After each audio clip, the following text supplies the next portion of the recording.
Well, the thing was, I was meeting all these people in the ice game, all in the meth underworld that were super spiritual, like everything from your Satanist all the way down to the occult, people who could tell things before they happen, divinators. I mean, you name it, it was out there. And I had a near fatal car accident in 2017, right? And I started getting these spiritual messages. And that's where it all really started to begin. And one of the messages I was getting continuously was find the others. Find the others. Now I know what that means. On my journey, I figured out that the others were the other spiritually gifted people who had the veil removed from their eyes while we were out there in the insanity, the chosen ones, the ones God picked. And then I came out of incarceration. It's a long miracle story, but I wrote the Meth Bible in hopes that it would be a voice to the voiceless, to the people who were too scared to talk about the spiritual things that they saw while they were in the meth game. So that's why this movement began. I started this page on TikTok and I started posting the videos to promote the book to see if people would react. And they did. I mean, the response was phenomenal. Millions of views. And then we had thousands and thousands of comments. And then I figured it out. I figured it out that the others were really out there. It wasn't just me. So, it took a lot of guts to be the first person to speak about this stuff publicly. And I catch a lot of flack for it. You guys are right. But it was a book that needed to be written.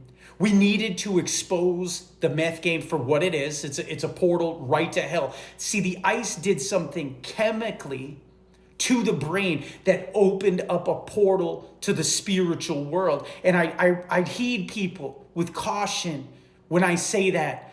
They don't call it the devil's drug as a coincidence, okay? It's named that for a reason. If you do meth, if you do the devil's drug, that is exactly who you are going to encounter.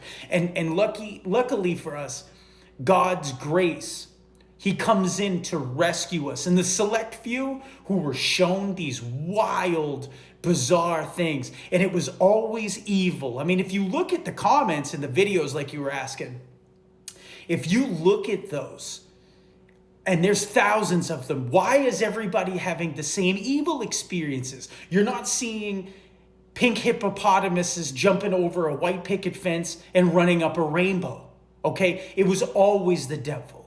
It was always demons. It was always shadowy figures and evil things that people have been seeing. Now, they'll say it's psychosis, just like we were talking about earlier. They said it was lack of sleep. You're not drinking enough water. And yes, those things are all true. But I believe that when we don't eat for 5 days and we don't drink water, it's like when Jesus went into the desert, right? But it's in reverse.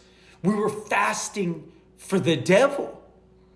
So this book is really, it's a chapter of spiritual experiences. See, God didn't stop writing stories at Revelation. And I said that earlier in the interview. He didn't. We are all living a biblical story. And we can wake up and choose to be the hero in that story at any moment. Choice is ours. But the others are out there. And in 1 year's time, I have met thousands and thousands of the same spiritually gifted people that I met when I was out there in the meth game. It's just come full circle. I still meet people who have extreme intuition, people who can hear the voice of God clear as a bell. I meet people all the time from all over the world. The book's being read in 7 countries. I get messages every single day from people that had the same experiences. They had the same insane things happen to them.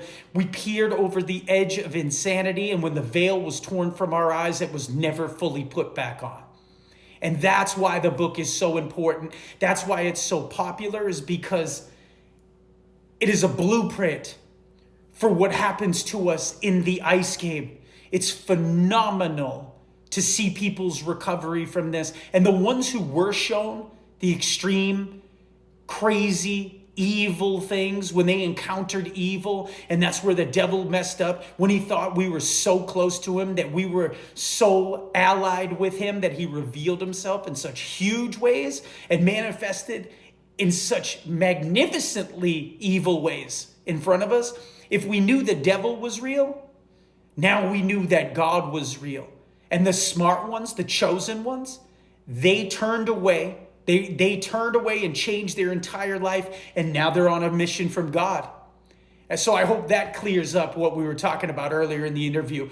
But it's a spiritual life. It's a miracle life. And if you've made it out of that situation and you were shown things, God has something really big for you.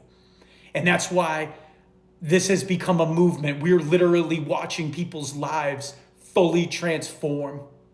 So I hope that answered your question, y'all.